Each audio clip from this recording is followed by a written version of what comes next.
Hey. Wait, not yet. Yeah.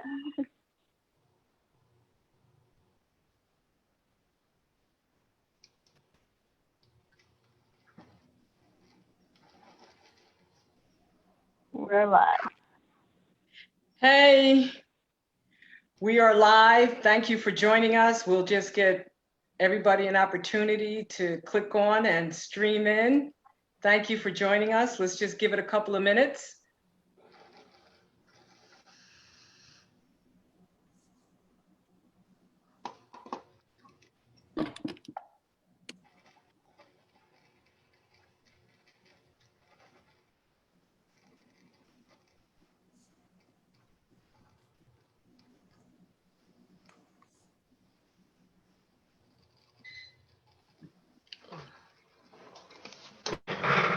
Hello again to the ones who just streamed on.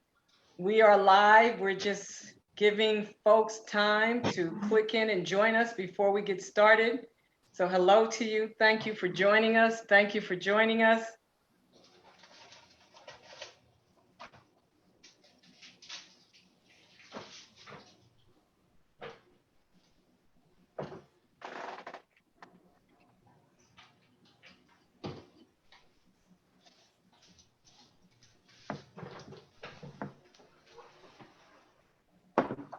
You can hear us? Okay, perfect.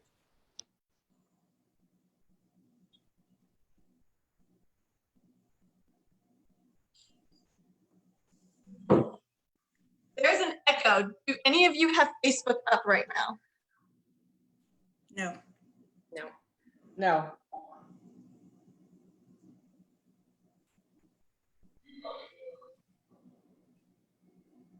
How bad is it? I'm going to turn my phone off because I have an app and that might be it. Oh, okay. Let me know if you still have that. It's off. Turn mine's off too.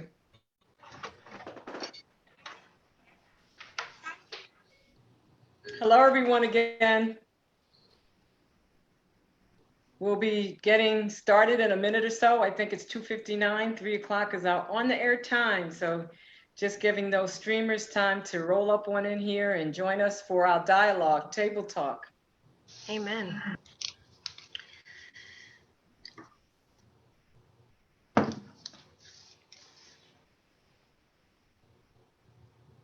We're good, no echo. Thank you. I prayed for us.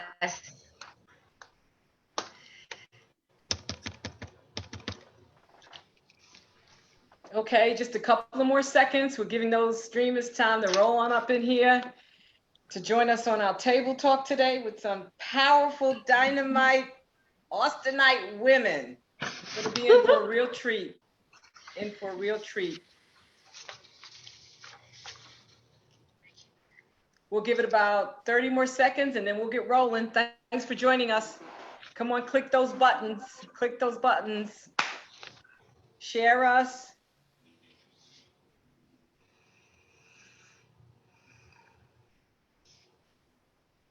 All righty, ready to go, Micheline?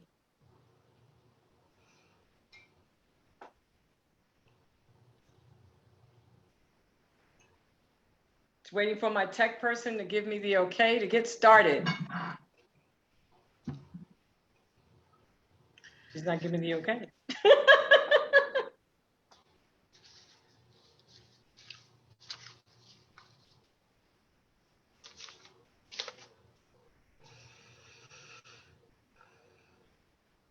All right, we'll give it just another 30 seconds to have some more people just join us for some great dialogue. Hello, everybody. Thanks for joining in today. Yes, can we see the chat box or no? Only the tech person, right? Right. Correct, and I'll send you guys the questions as they come in. Okay, are we good, Micheline? You're live. Live? I know we are, but should we get started? Do we have enough people on? Well, hello. My name is Phyllis Everett. I am with Saffron Trust Women's Foundation. Saffron Trust Women's Foundation is an organization that is in Central Texas, and we look to advocate and change life outcomes, health outcomes for women in Central Texas. And so we were thinking during this COVID-19, how could we have an impact on our community and how could we bring information to them? And so technology is a wonderful way to do that. So today we have our first table talk. Happy Thursday, and Giving Thursday is what we call it. And we have 3 people that are going to be on this chat today, and you're going to be getting some really good information, and then we'll discuss some resources. And so with that being said, hello to everybody. Thank you for joining in. And I'm going to hand it over to Kimberly. All right, good afternoon. My name is Kimberly Holiday, also known as Lady Joy. First of all, I want to take this opportunity to welcome each of you to the COVID Effect, the Minority Table Talk. And my job today is to serve as your host and the facilitator, simply just to create a space where you feel safe today. We're going to be having conversations in the real about how COVID-19 is affecting us in our houses. As you can see, we are all joining you from home. I am simply excited to be here. For the sake of formalities, I'll tell you just a little bit about me, but really I want to highlight our guest speaker for today. Again, I am a motivational speaker. I am a published book author, radio gospel host, but really what I do in the community as a social psychologist is spread the word authentically about mental and spiritual wellness. And so again, I thank Saffron Trust for the opportunity to be here and to facilitate today's show. We will be true to your time. We will be here for only an hour. I know a lot of you are still working from home, so I thank you for that. I encourage you all to engage. This is going to be an interactive conversation, not just something you look at. So if you would put your comments and your questions in the Facebook thread, and at the end of the conversation, as we have time, we will address those questions. And if we don't get to all of them, we will get back with you as well. Again, I thank you for being here, and I'm going to just jump right in. And I would like to introduce Courtney Bailey, and she is going to be facilitating this conversation today with our guest speaker. She asked that I keep her introduction simple. I'm sure that when she speaks, you'll know everything about her, but she is the Director of Issues and Engagement with Leadership Austin. I welcome you, Courtney Bailey. Thank you. Awesome. Thank you for being here. All right. And now I would like to introduce to you our guest speaker for the hour. Good afternoon and welcome, Rakima Parson. Thank you for being here. Awesome. Rakima is a licensed professional counselor with a Bachelor of Arts in Sociology from Louisiana State University and a Master of Science in Counseling from the University of North Texas. She has received training in play therapy and has experience in using this model with her clients in educational settings. My notes say here that she specializes in trauma, attachment, externalizing behavior, and anxiety. I would like to welcome Rakima, present to some and present to others. Rakima, welcome. Welcome. Thanks for having me. I'm excited to share this space with y'all. Thank you for being here.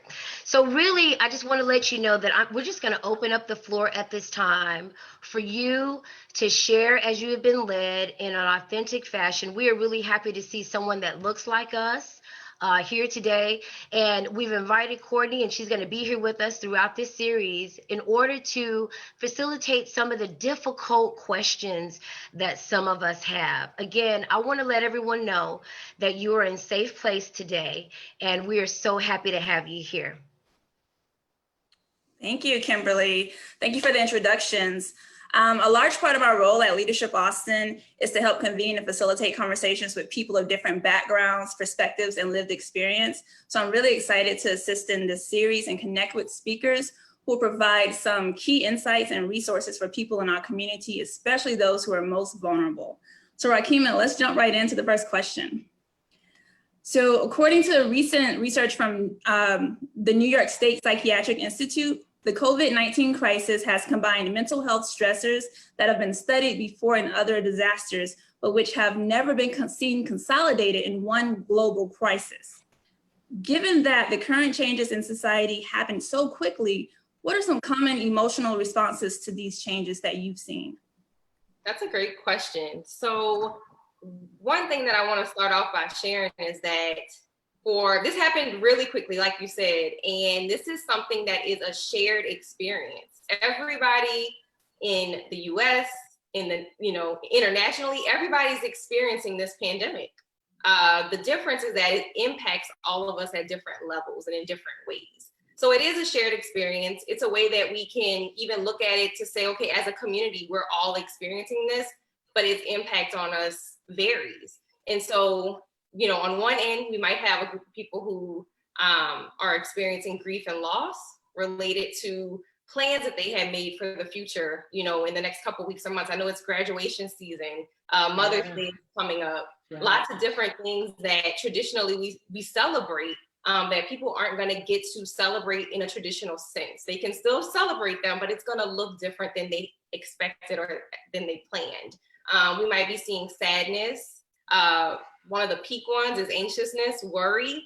A lot of that has to do with this unknown and figuring that out and navigating that. Some of our basic needs, two of the main ones are a sense of safety and a sense of control. Those are primal needs. And so we know that when people are struggling to feel safe or feel like they have control or autonomy over what's going on with them, they feel worried. Another thing that I would be remiss to share in this experience around a pandemic, especially as we talk about the Black community specifically, we're multidimensional, right? And everybody's Black experience is different, but even speaking from my own personal and clinical experience with communities that I've worked with and how I grew up, right? I can imagine that if I were a child during a pandemic, there would be some stressors in my home. I grew up in a multi-generational household, in an under-resourced area. So I can imagine right now that's causing a number of stressors for families that are either in isolation or together in a home that's multi-generational, intergenerational, what we call historically, we've been collective, right?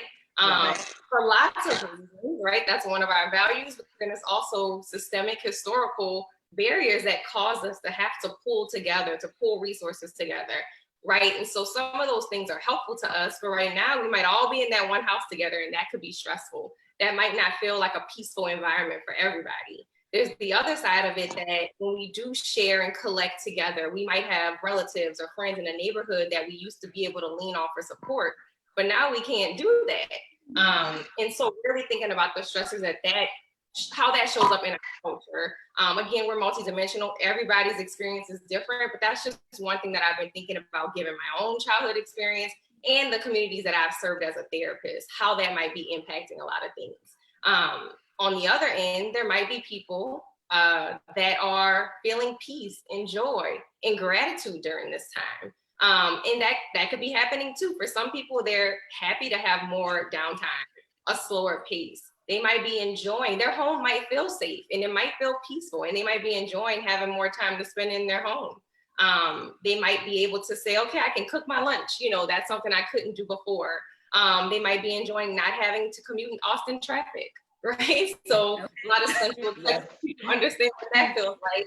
And so there's a lot of different feelings that people are feeling. And I think the biggest thing to make people aware of is that feelings are not bad or wrong. We don't want to label feelings with negative, like having negative categories. It's just about how much distress is causing you and how you're coping with that distress.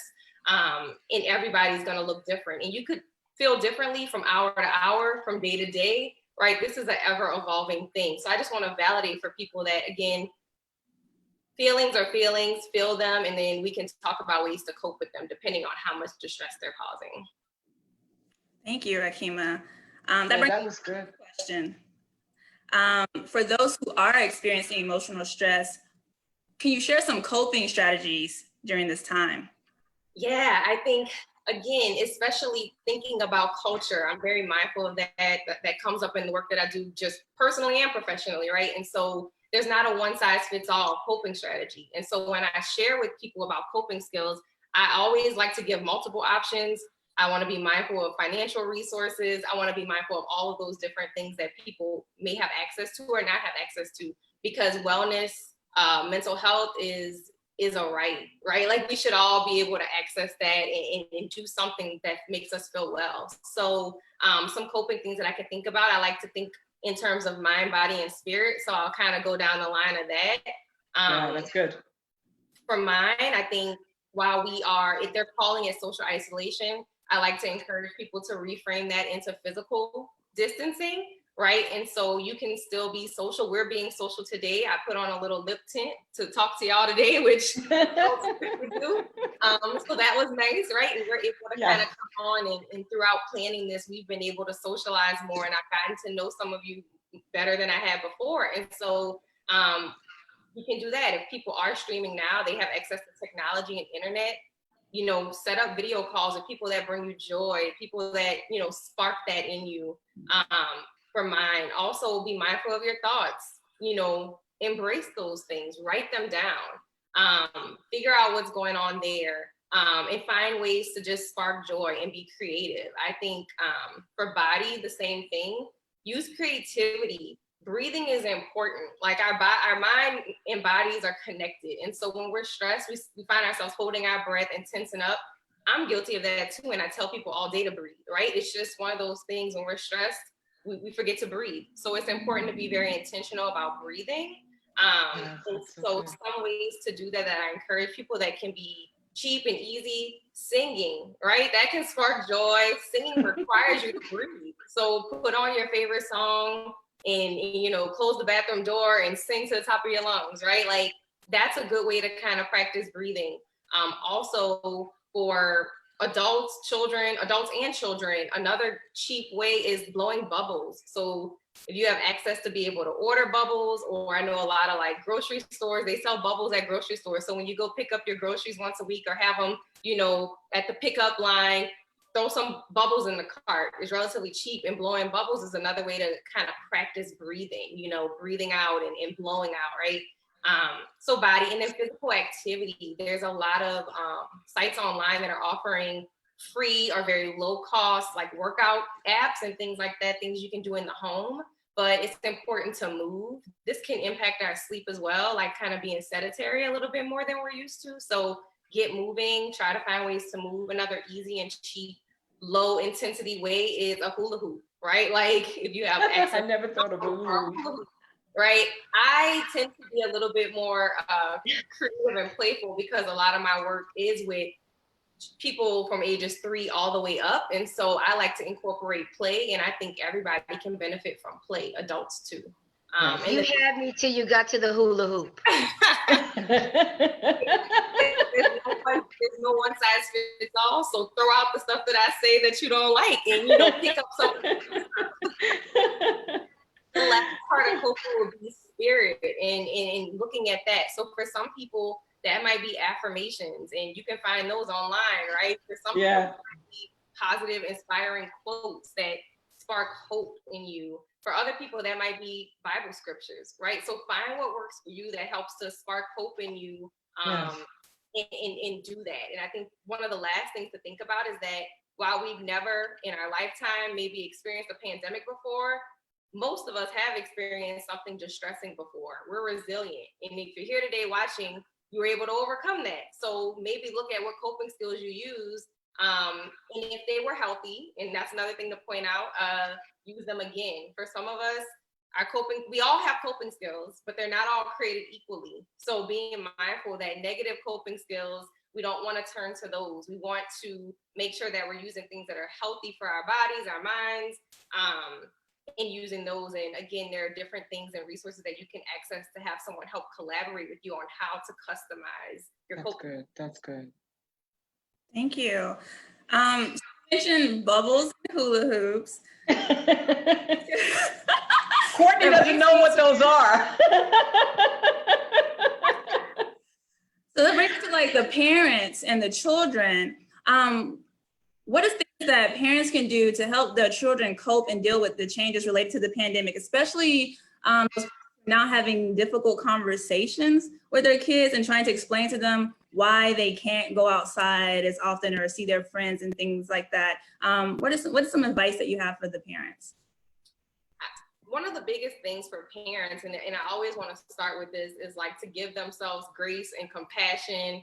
It can be hard to go overnight to become like teacher, parent, caregiver, and all those roles kind of mix in while they're still trying to do the things that they would typically do throughout the day while their child was at school. So, you know, I definitely want to send, you know, positive vibes to caregivers out there and encourage them to take breaks and take care of themselves as well. As far as talking to kids about everything that's going on, one of my encouragements is to talk to them about what's going on, right? Yeah. Because they are hearing things, you know, the television, the radio, they're on YouTube, they're everywhere, they're on social media, some of them. So they're seeing little bits and pieces, and sometimes it can be scary, and that can cause anxiety when they're hearing bits and pieces, but they don't have access to someone to sit them down and talk with them in an age-appropriate way about what's happening. And that's key. You know, if a kid's 3, it's going to be hard to explain to them in major detail about what's going on. But I think the biggest thing to share with children is, again, go back to those primal needs. They also want to feel safe, and they want to feel like they have some control over their life. So helping them and reinforcing that you are, you know, in their life to keep them safe, and you will continue to keep them safe. And these are the different rules and routines that y'all have in place to keep them safe while everything's going on.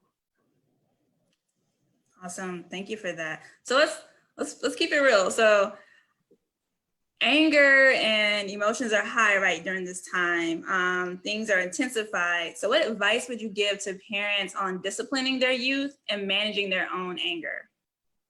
That's a great question. That sure is.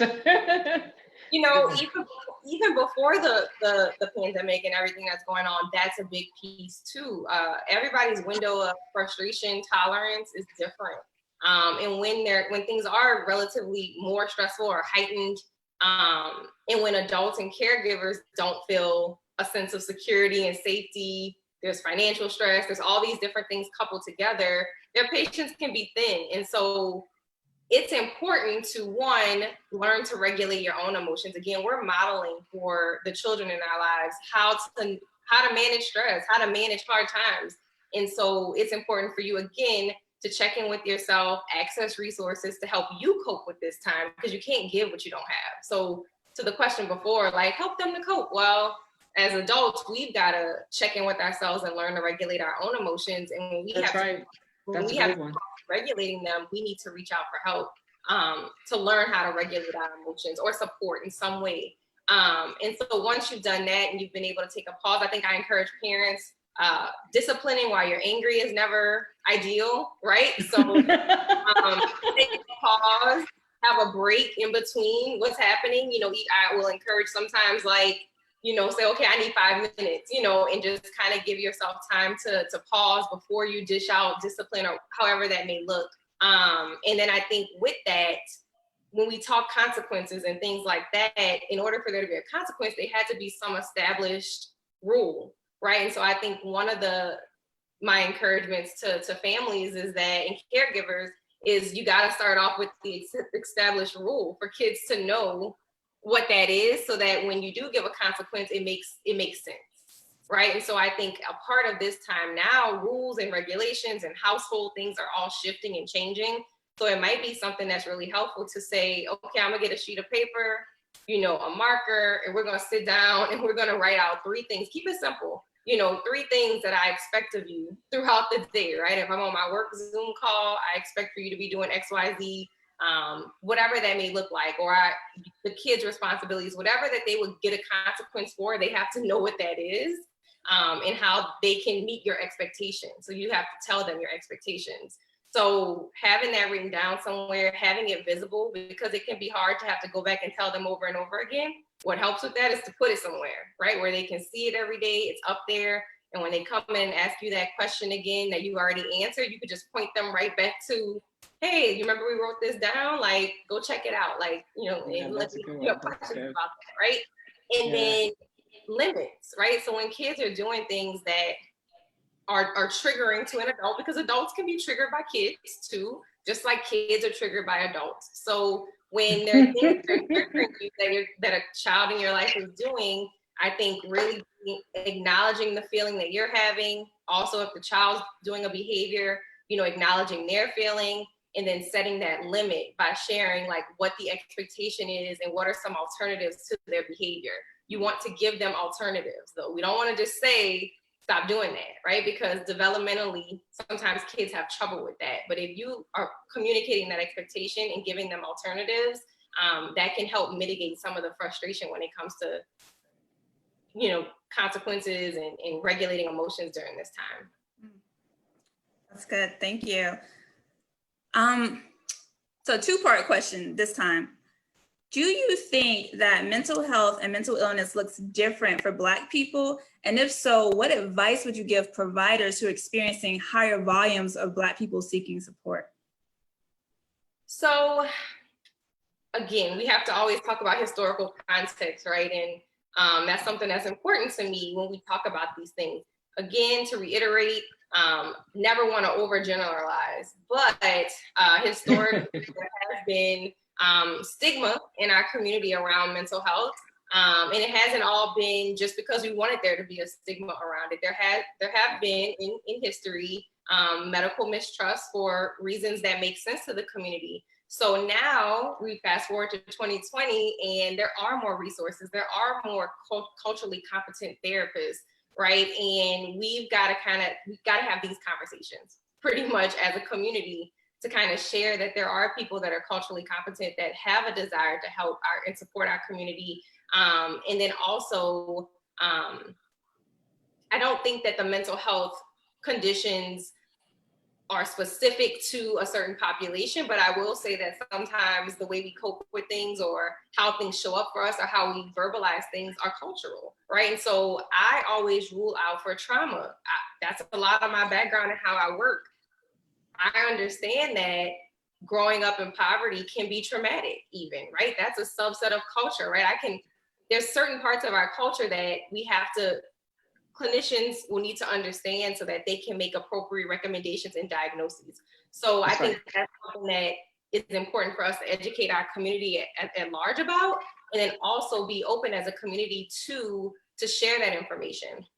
I think as people are accessing services, they have to know their rights, and they have a right to choose somebody that feels like a good fit for them. And it's an interview, right? So when you find a provider online, or if you see their information or somebody gives you their information, you have the right to ask them questions and say like, hey, like how much experience do you have with this? Or what is that, right? So you're choosing them, and you have the right to choose them, and you have the right to find a person that's a good fit. But I think what we can't afford to do is to be in the situation where we say, I've heard this before, like, yeah, I went to somebody, but I didn't like them. They didn't understand me, and I never went back.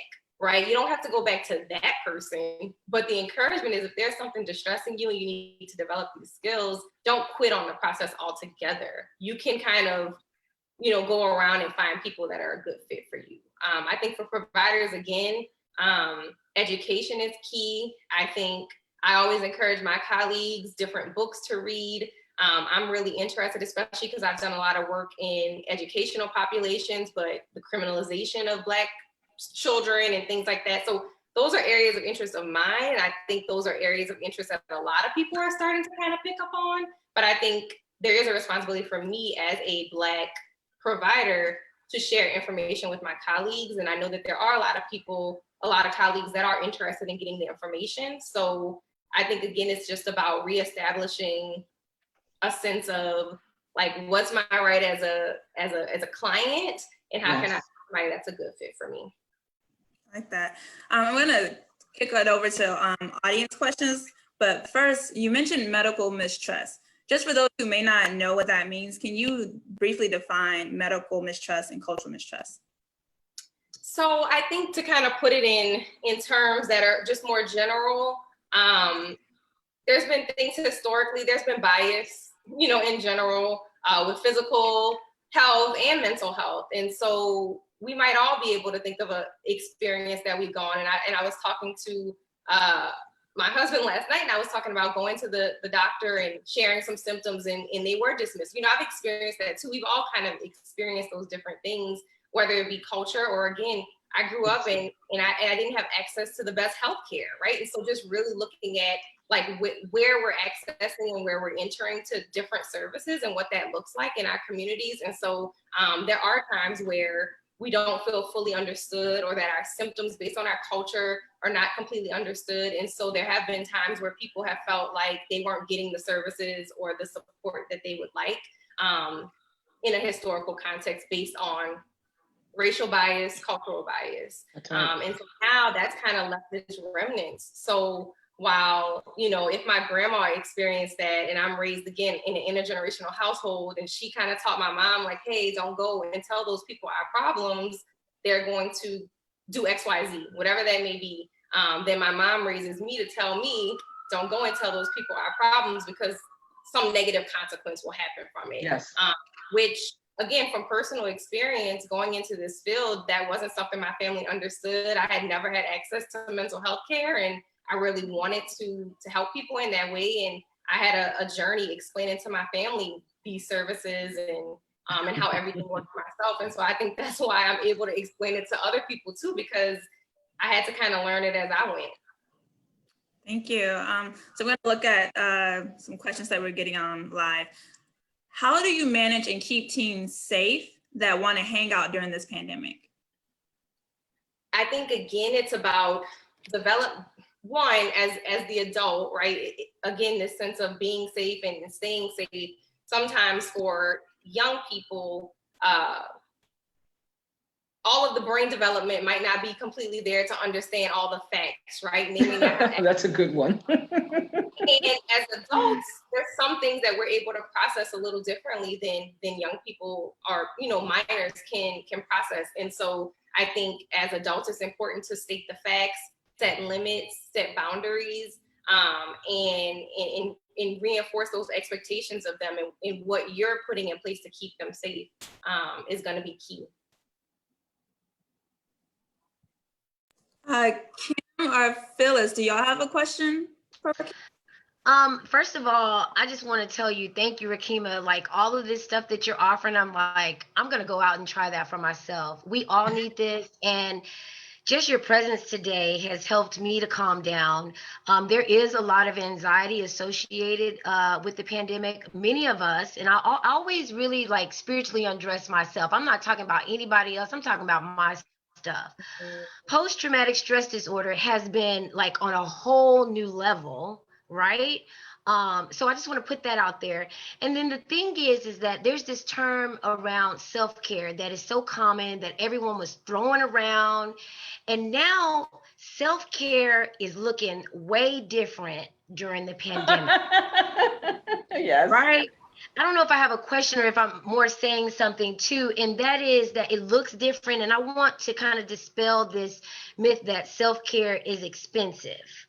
When I speak about these things, I'm telling you, I've made a list for myself of things that I'm doing every day that are helping me with my anxiety, helping me to remember to move my body because I'm sitting in front of the camera all day long and my shoulders are killing me. So my quick little list here is to tell people that I want to let you know that self-care is not expensive. It doesn't look like going to have a massage these days. What it looks like is that we've got to be intentional for ourselves, very mindful. Music, walking, singing real loud, reading, writing, Bible studies. I love that you mentioned that. For myself, even at 46, taking naps has been really helpful for me. And I'm one of those that are sitting in the seat of gratitude. Oh my God, thank you, things have slowed down. And then there's some guilt around that as well, because many people are suffering. And I am like, whew, even though we don't have a whole lot of food, I am glad that some people in the house are finally resting, right? And then there's this thing around saying no. There's been such freedom for me. If we think about it, we always say like our plate is full. Well, I've been spending time during the pandemic to say no to things, to put my priorities in place and remove some things, because I'm coming out of this thing new. So what do you have to, I couldn't figure out anything else to say other than I'm coming out new. I love it. I'm I love it. I'm birthing books, all of those things that have had me scared and afraid. Right now is the time. Like the world is afraid, like everybody's afraid. So if you're going to do it, you need to do it. So I just want to know your thoughts around this idea of self-care and if it looks different for the Black and brown. I think that it depends on what we allow for ourselves. I think, again, historical context, and y'all know this, is so Yes. important. It's not that we as a community don't have a desire to take care of ourselves or do these things. Sometimes we don't feel like we have the privilege of doing them, given all of the things that are going on in the world and that we've had to navigate. And sometimes in our communities, unfortunately, we view those things as frivolous, right? And I've got X, Y, Z to do. I've got this to do. And my encouragement would be to prioritize that. And I think I said earlier, you can't give something you don't have. And so really prioritizing that. And I like to explain that not only does it not have to be expensive, it doesn't have to be hours and hours either. One of the things I think is super helpful is having things be in manageable portions. I think when we try to say, okay, I'm going to write a play, I'm gonna lose this amount of pounds, I'm gonna become a chef all in 2 months, then that does not feel fair, and it feels overwhelming, and we don't feel like we can get it done, and then it becomes a stressor. Like, so what's supposed to be soothing and relaxing becomes stressful. And I think I'm even guilty of that as a therapist, of saying like, oh, I have to be doing yoga, right? Even if I don't like doing it on that particular being mindful that find things that fill you up and that feel good, that's self-care, right? It doesn't have to look like your friend or your relative and what they do for self-care, and it does not have to take a long time. You need to be doing something every day though, right? Because we don't want to accumulate all this stress and heavy energy. We want to have ways to release it. And I think for people that are working from home or people who are working in home, right, as caregivers full time, or people that are doing both, it's important to create a routine that gives some differentiation. One example, and I'll be transparent, what I do, I'm on video a lot with clients and doing things like this. And so I need to look out at the sun. I like to sweat. And so what I've done is at the end of my day, when I kind of wrap my day, even though I'm at home, I go take a walk. And so I try to walk for about 20 minutes. It's free, it's, air. Yes. And I feel like I'm coming back into my house. It kind of creates this natural progression of like my day has ended. So I think that can help people too with like getting into this routine of like, I'm doing everything in one space. I don't feel like there's any differentiation.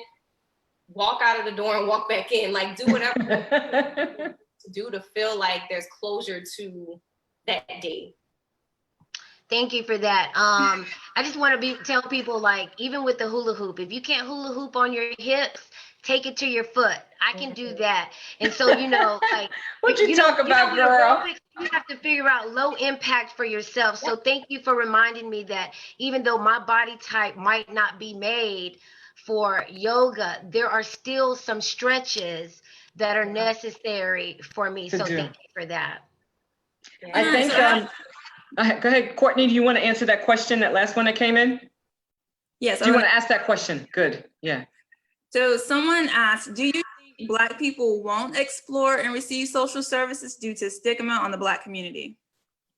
Oh, so of other people in our community judging if they do? I think that can be a part of it for sure.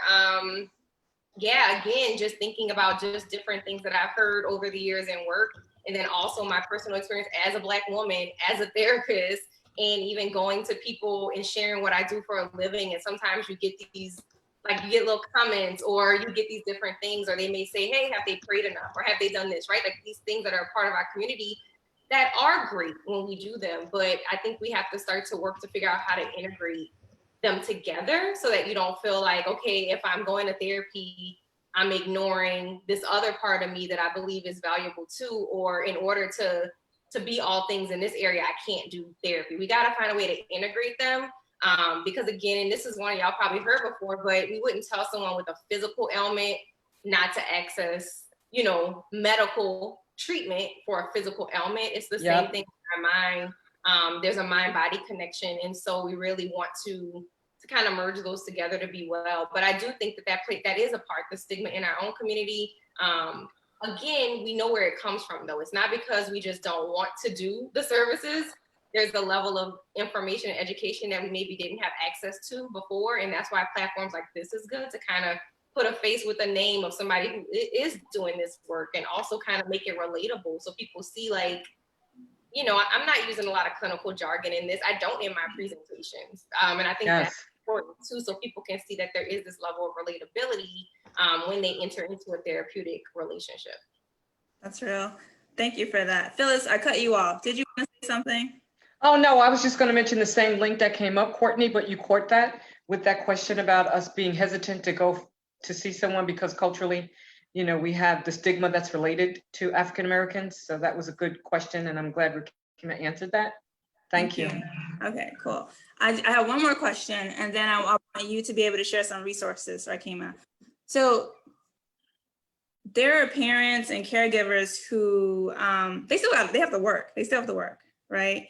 So how do you have any advice for those who are trying to balance their workload? And for many, the work is intensified, it's increased. You know, they're working longer hours now. Yes. There's this need to produce. What tips do you have for those caregivers and parents who are trying to truly balance work life and home life? Yeah, balance is an interesting word, right? I think I think even prior to this, we're always trying to seek out that idea of balance and what that looks like. And I think it ebbs and flows from day to day, you know, from hour to hour. And I think one thing that's helpful is communicating a routine. And I think I talked about that a little bit earlier, but I'm gonna come back to that. Some people can resist that because they feel like, how am I gonna stick to that?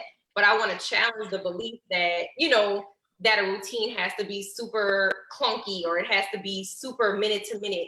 A routine can be as simple as there's 3 buckets that we need to get done today, kids. Like, you know, I need to do this, y'all need to do this, and then after this, we're gonna eat, right? Like, it could be simple, right? If that's all that you can put on there. Or it could be as detailed as you have the capacity to make it.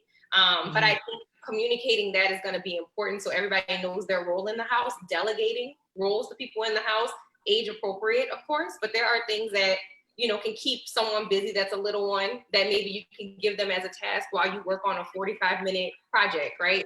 And then being creative. I think the other piece is communicating to your supervisor at work too. So communication goes both ways because having done work with workplaces, really understanding that they are starting to come around to understanding that people's home life is different. And we also have to be mindful that in a lot of homes, while there might be help in the home, there might be single parents, right? So there's nobody else in the home that can keep the kids safe. And sometimes that's a big part of what parents are doing all day, just trying to keep kids safe all day and out of things that could be dangerous. And so, yeah, and fed and well taken care of, doing those duties that they would need to do as parents, but also trying to respond to emails and completing big major projects and things like that. So I think communicating the needs on both ends, give people in the house roles, give them clear expectations, but also be communicative with your supervisor or people that you work with on your team about maybe you might need to flex different things and your work day might need to look different. You'll still work 8 hours, but you might need to start earlier in the morning while the kids are asleep or something like that. So communicating that. That's good. That's good. That's good. Those are all the questions that we have. Are there any resources or any additional things that you would like to add, Rakima, before we kick it to Kimberly? Yeah, so I love doing education this way. I love that y'all allowed us to have this time to do this. I also want to share with everybody that this is not a substitute though for a relationship with a mental health professional. So if there are things that we shared here that work well and you feel like you're able to manage your distress or stressors or what's going on your own, great. If these things you still feel like, okay, I tried all that and I'm still struggling, reach out for support. So that's going to be the biggest thing. Like, this is information, this is educational and informational, right? This is not going to substitute for the work that might need to be done that could be helpful to you. So my encouragement always at the end of these is reach out to resources, reach out for support. Some ways to do that. One, large organization is Integral Care, and I'm going to say the number to them. They have a 24/7 crisis helpline. So if you're in crisis or if you're overwhelmed, you want access to resources with somebody that's there around the clock. Then that number is 512-472-HELP. For other resources in the community, 211 is something that I would typically share with clients. That's a number you can dial to get information about resources in the community. It could be related to food, bills, mental health care as well. If anybody's interested and they want more information about the work that I do or support in that way or have questions about services, they can reach me. My website is centeredcounselingtx.com. It's in the stream too, Rakima. And then another resource, because I like to give lots of resources, because I want people to have Absolutely choice, and I want them to have autonomy. And so another place is Psychology Today. So on there, it's kind of similar to like Facebook, where you can go through and scroll through pictures and see people. Not every therapist has a Psychology Today profile, but a lot do. And so you can go on there and put in your zip code and find somebody near you. Many people are doing telehealth now, so you might have access to people that you really like that once you didn't have access to. So that's one of the beauties of telehealth now. People are getting more comfortable with it. And there might be a great person that's in another city that's far away, and you're like, I really like this person, and they're in your state, and they can see you in the same state. And now you might have access to them because you can see them through the computer. That's so awesome. Thank you. So we want to honor Rakima's time. So I'm going to kick it to Kimberly to sum up what we just discussed. And thank you so much, Rakima, for. Okay, and Rakima will be leaving us. She has another appointment, so thank you. Yeah, thank you. Thank you, thank you, thank you. So again, Rakima, we would like to thank you for being here, for sharing a wealth of information. It's very timely, it's very needed. And we thank you for not forgetting that there are some cultural bias that exist. So I thank you for that. My takeaway for today, and I wrote it many times as you said it many times, was to do anything that sparks joy for you, right? So that's my takeaway for today. And I thank you so much for being here. And we will share your information again about how people can get in touch with you for your services. We thank you for being here today. Thank you. Thanks, y'all. Enjoy your walk. Thanks. Enjoy your walk. All right. So it looks like we have an additional question. I want to make sure I put that out there. If I read, Black people have a stigma from other communities that we are only recipients receiving welfare. So I was wondering if they're utilizing the resources available, i.e. grants, loans, and programs. Anyone can answer that, and we can just talk about that. But you know, I was in a book club and we read this one book that I really didn't like, but I read chapter 8 of Come On People from Bill Cosby. And I still have that blue book. And in that book, it said that there are all these resources available and the white people know about them, but we don't use them. And so even if it's for a season or for a time, I really think that we need to put pride aside. We need to undress that thing. And if we need those services, we need to get those. And these are things to help us come up. It's a whole different level when you start to lean on these things and you don't, like maybe you don't want to go to work anymore because you're making more money to stay at home. You have to find that line, because I believe that also happens as well. Would anyone else like to chit chat about that a little bit? I like to add, and I think Phyllis would definitely have some good advice, because Phyllis has been accessing these opportunities. But aside from the pride, I want to talk about access. So sometimes these grants and loans and things that are available aren't placed and put in areas where people of color can access them, right? And so it's promoted and marketed in a way where bigger companies who actually may not need the services are the ones that are getting the grants and loans. And then sometimes it's red tape and lack of understanding of the steps that are needed. So you might need a fiscal sponsor and you don't know that, right? If you have a business that you're using, or if you're trying to get money for, say, housing, it might be a credit issue and you don't know that. So there's you're trying to get support or affordable housing and you can't get it because of you have bad credit. So it's also this access issue that we don't always talk about. That's good. Kima mentioned that earlier. Phyllis, Yeah, Courtney and I talk about that quite a bit. It's about having the access to some of these things, and we don't. A perfect example is the reason why we're airing this COVID-19, so that women in our communities could see that women really care about them. Women of color understand some of the struggles that they are facing. We're not having a meeting talking about how much money we're going to give and distribute it. We want to talk about real stresses, real issues that are going on in the community. And we want people to really get a visual on that. Everybody's so concerned about COVID-19, protect yourself, but there are families in Central Texas that are having real struggles. And these resources are not available to them. I watched the other day, I think it was on one of the live shows, and where Adler was there saying, you know, call unemployment. We've hired X amount of people. They'll be there to take your call. And, you know, I was advocating for a mom, and for the last 3 weeks, we're not been able to get through the unemployment. So, I mean, 862 times from 7 a.m. to 7 p.m., 7 days, 10 days straight. So it's not that no one's answering. It's not that the phones are busy. No one's answering the phone. And so now you have a mom who can't go to work. Her kid is home because she works at Walmart. The mom works at Walmart. Kids home because school is closed, but she can't even get her unemployment check. And so these kind of stresses are really hitting our community in a fierce way. And people are struggling, which is why we need to have these courageous conversations and these Giving Thursdays and real table talk to be a voice for the women in our communities. And so, Kimberly, those things we don't have access to, even though that they say that, you know, there is, you know, access for these things to get these kind of resources. And then, you know, people try to get the resources because they're being marketed everywhere. And then you just run out of energy to go for the next one because you've tried 20, 30, 40 times and it's no. So I don't think know about that. Yeah, I don't think it's not that people are going after the resources. I just think that the resources are not there. Thanks, Courtney. Yes, I appreciate that.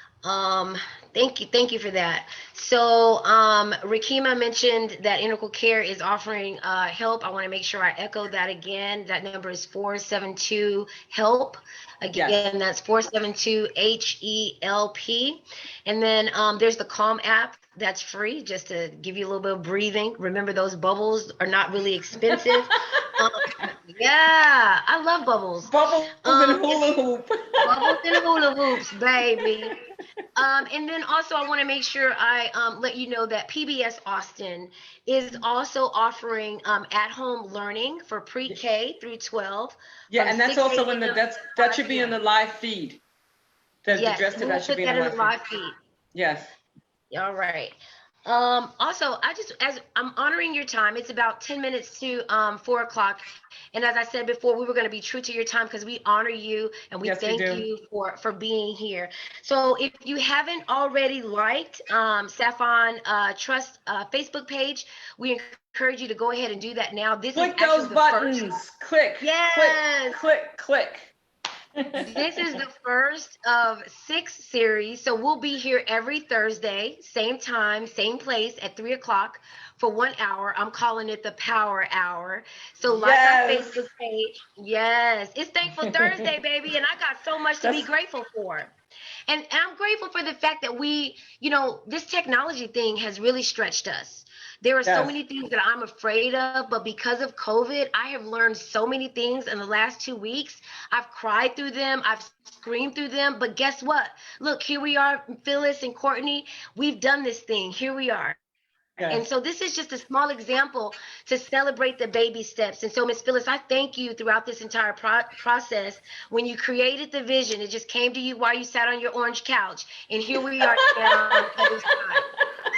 My orange couch. The orange couch of power. And then the other thing is, please visit our website at www.saffrontrust.org. And we need to thank our sponsors. Yes, I'm about to do that. Mm-hmm. Okay. So, look, I practiced it, Courtney. I practiced. I've seen this before. Today's show was sponsored in part by C2H and Womack Enterprises. And for this particular show, we are looking for additional sponsors. And if you are interested in sponsoring one of these shows, this is one of 6. We would love to have you do so. You can find out more information about that at our website at www.saffrontrust.org. We did mention in our Facebook marketing that this was a giveaway. I want to make sure that we let you know that we have resources available, and we would like to send you to our link and encourage you to put in your information there. We respect your privacy. Again, we've created sanctuary and safety for those who actually need the resources. This was not about me putting on my lip tint, as Rakima said. This was about coming to the kitchen table, having a real talk, and to be able to offer real resources. So I want to make sure you know that we are offering resources, and we have some available, and you can find out more information about that by going to our website and on Facebook as well. I think that is about it for me. I am so happy and honored to be here. Again, I thank each of you for being here. I wear many hats, but I am so serious about whatever platform I'm on, to share the truth and to help others. And so even if that means that I have to share with you that today was a very messy morning for me, but we showed up, right? We are conquerors. We sure did. We did that thing. My name is Lady Joy, and it has been my absolute pleasure to love and serve today. As if we were in church, I'm going to give the last words and benediction to our visionary and shepherd of the house, Miss Phyllis Everett. I'm lost for words. God, you guys are amazing women with amazing vision too. And thank you for helping me put this together. And I look forward to the next couple of weeks, all the good stuff that we're going to bring on this platform. I'm sure we're going to have more people streaming in, watching us, especially people in Austin. We really want to get their attention to what's going on in our community. We want to make a difference in our community. We want to change the lives of the families in our community. So we look forward to you next week. We're having Darlene Turner, who's going to be our guest speaker on. Yeah, she's a powerhouse. And Courtney will be back with us. If you had the pleasure of watching Courtney today, I'm sure you're going to want to tune in again. She's going to be back. I love her. I love you, Kimberly. And thank you to the viewers. Thank you to everybody who streamed in. Have a wonderful day. And we'll see you next Thursday, same time, same place. Thank you. Bye. Bye.